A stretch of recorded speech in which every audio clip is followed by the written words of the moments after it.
This Torah class is brought to you by TorahAnytime.com. So we were talking about the wisdom of Shlomo HaMelech. If you remember last week, we spoke about the story with the robber and the two other businessmen and the money, which was one story that showed and highlighted the wisdom of Shlomo HaMelech. There was another story I wanted to say. I didn't have time to say last week, so we'll say it this week. This is a story about a snake. There was a person, he was walking in a place that was deserted. There wasn't anybody there. And all of a sudden he hears noise in one of the bushes, and it's a snake. And the snake is like making hissing sounds, very, very loud in anguish, like it's suffering. So the individual turns to the snake and asks the snake, "Why are you making such noise?" And the snake says to the person, no, the snake is able to speak. It has its own language. It doesn't speak English or Hebrew, but the snake has its own language, and it's able to say that it's so thirsty. It found nothing to drink, nothing, and it's dying of thirst. The person had with him a jug of milk, and he says, "You're thirsty? You know, I have milk." He says, "Give me the milk." He says, "I'm not going to give you the milk. Why should I give you the milk?" He says, "Give me the milk. I'll drink a little bit, and then I'll show you great treasures. I'll give you a lot of money. I know where there's a hidden treasure. You can take it for yourself." He says, "Okay, we have a deal." So he gave him some of the milk, and sure enough, the snake drank a little bit, and he felt better. He says, "Okay, I fulfilled my part of the deal. Now you fulfill your part of the deal." So the snake says, "Fine." He starts taking and leading him in a direction. They go together. The snake shows him a path to a place that was a little bit in the distance. And eventually they get to a rock, a big boulder that was by the sand. And the snake points to it, tells him, "This is where the treasure is, under this rock." The person says, "Over here," picks up the rock, moves it away, and then he starts digging in the ground. All of a sudden he discovers in the ground a chest, a big box. And he opens up the chest, he brings it out from the ground, opens it up, and there's, sure enough, gold, silver, enough to make him rich forever. He was so happy. Wow, such a treasure.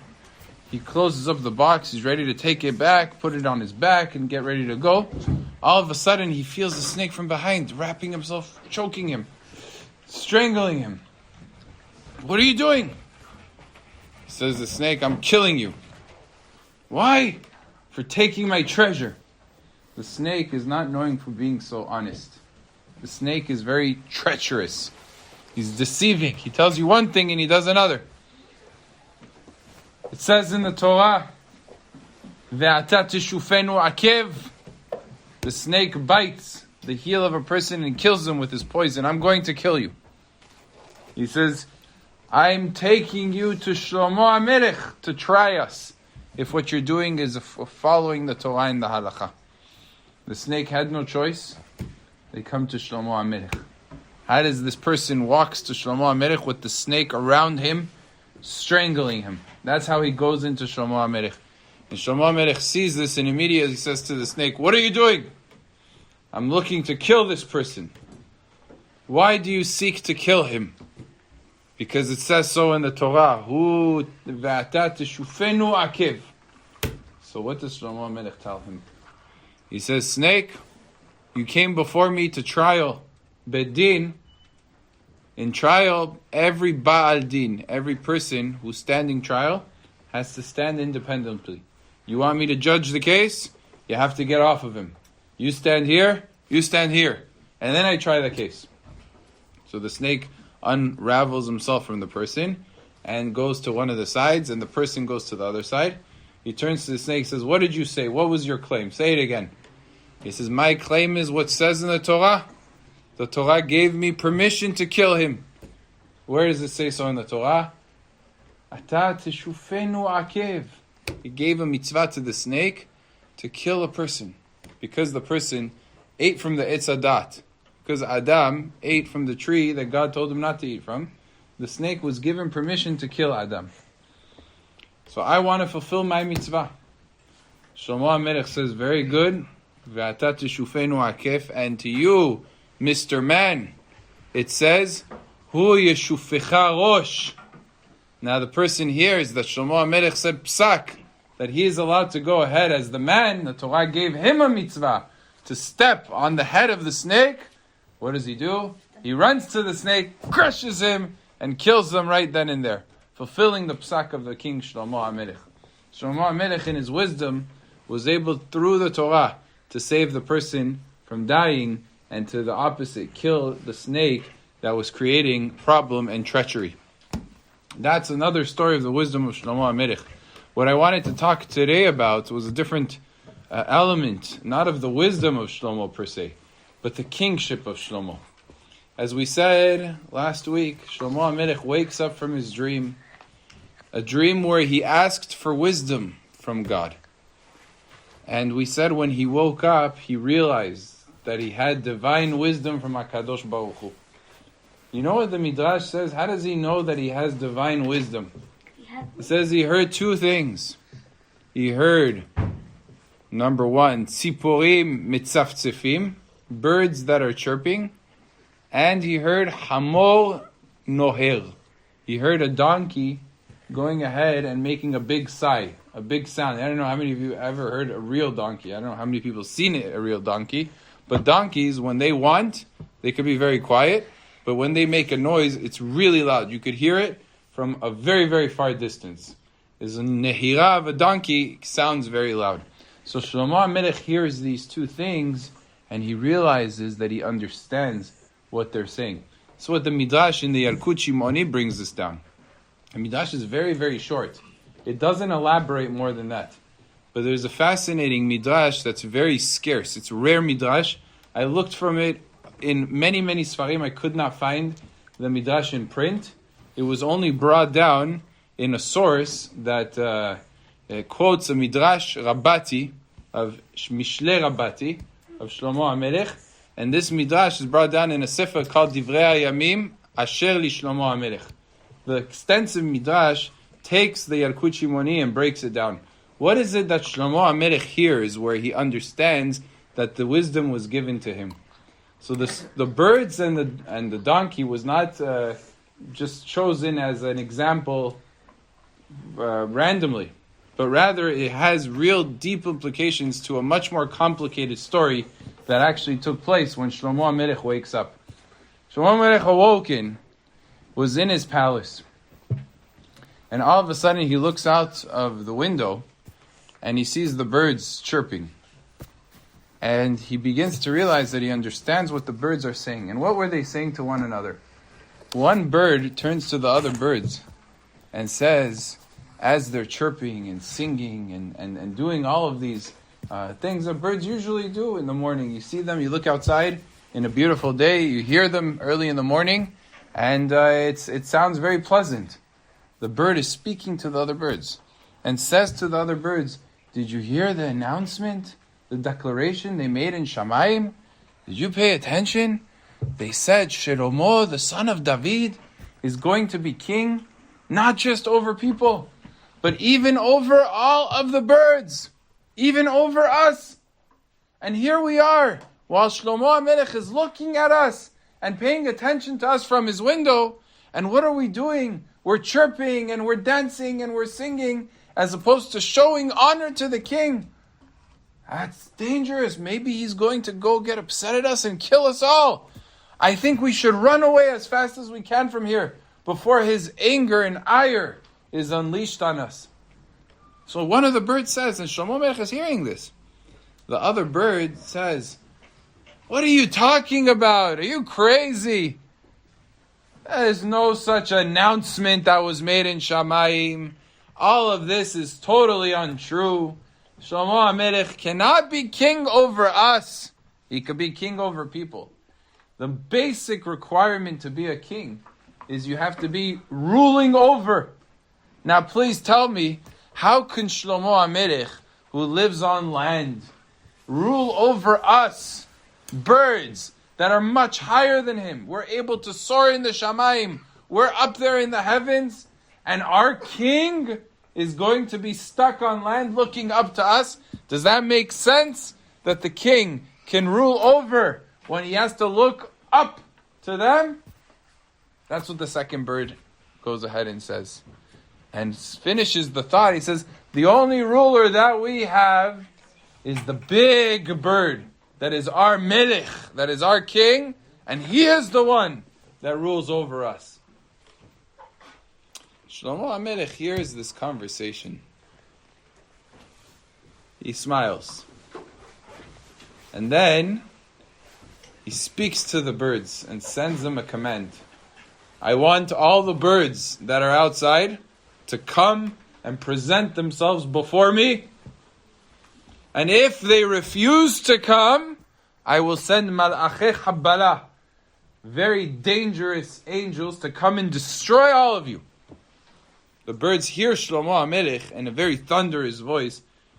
They're frozen stiff. They're so scared. Oh no, Shlomo HaMelech is going to kill us all if we don't show up before him. Guess what they went ahead and did? They all ran into the palace, and like soldiers, they lined up, totally quiet, stiff, just sitting there, totally silent in the presence of the king. Shlomo HaMelech turns to the birds and says to them, the announcement is true.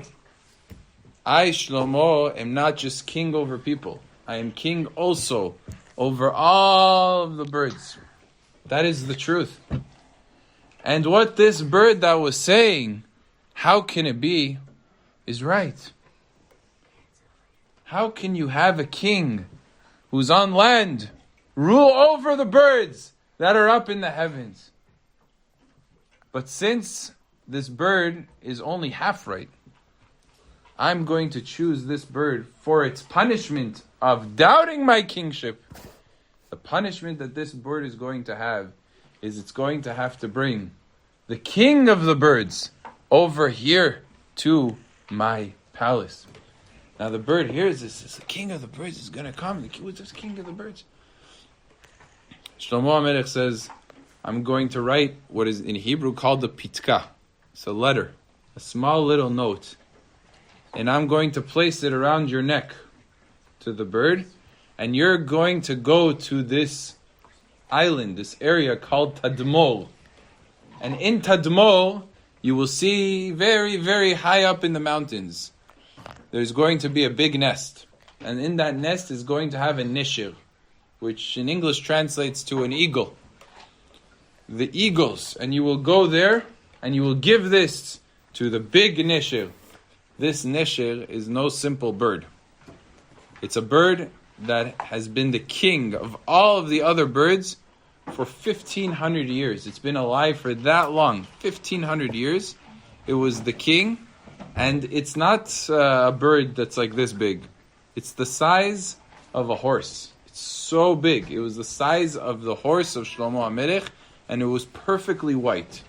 A white, massive bird. It's huge, with wings that expanded even further.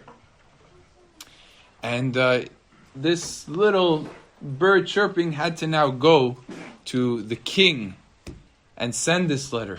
Shlomo HaMelech takes out a pen and some parchment and he starts writing. Ani, Melech Yisrael, the king of Am Yisrael, Shlomo ben David HaMelech. Shlomo, the son of David, am commanding you, Melech Zaken, elderly king, to come present yourself before me.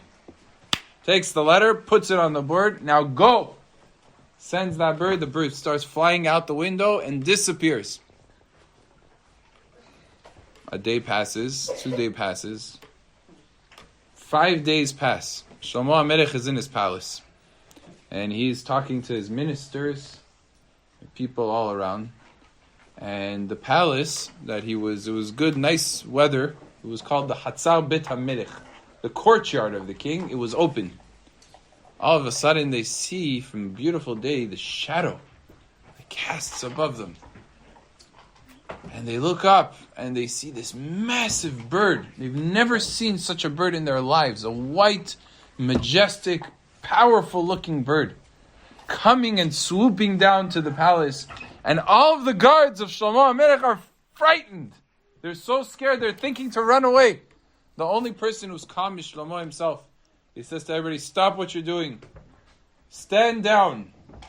This bird is coming before me.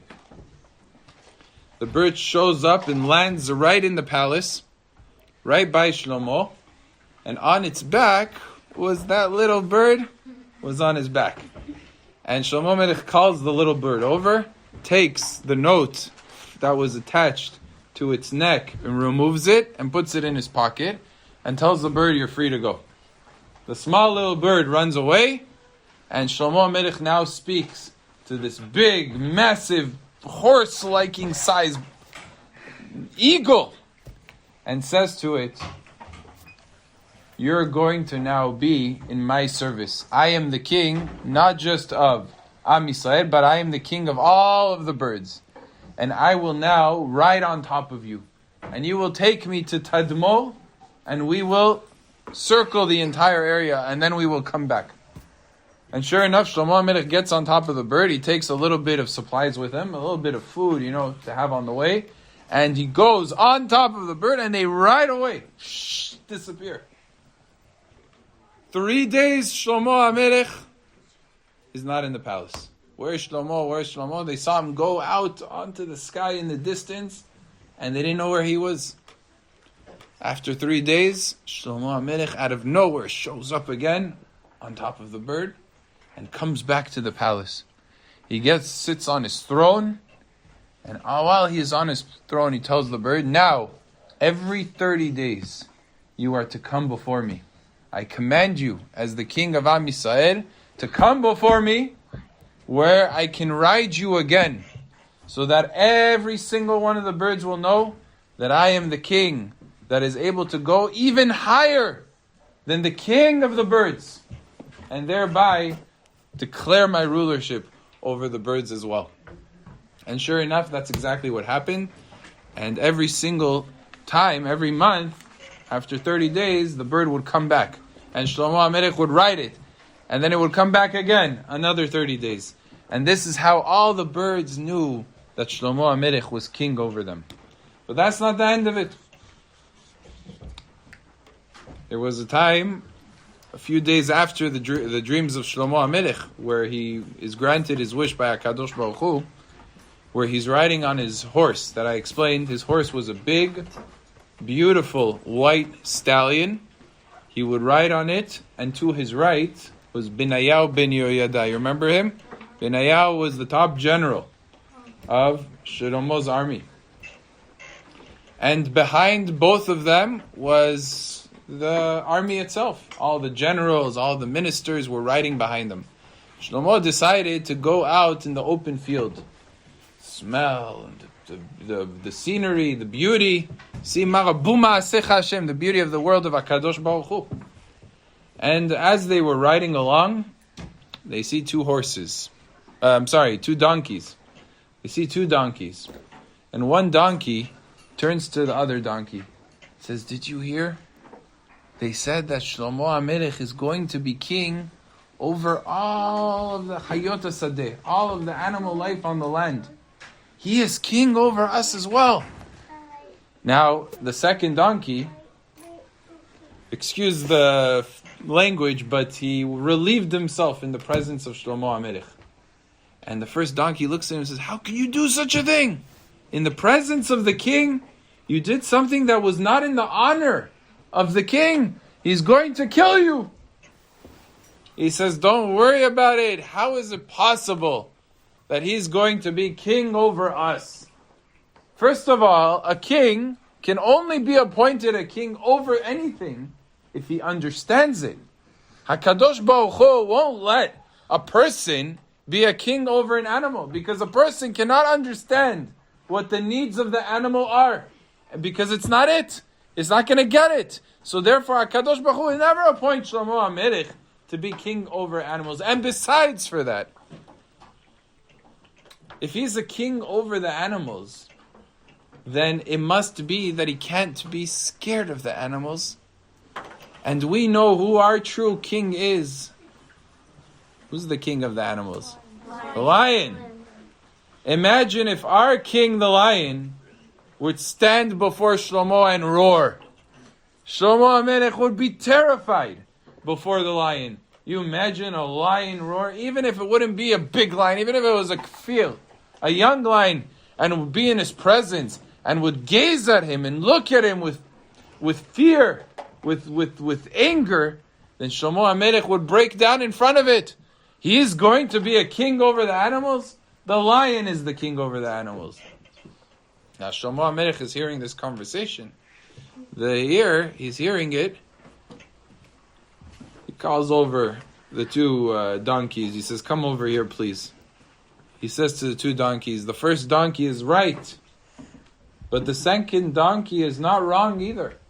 A king must understand everything that he's ruling over very, very carefully. He has to know exactly the nature of everything.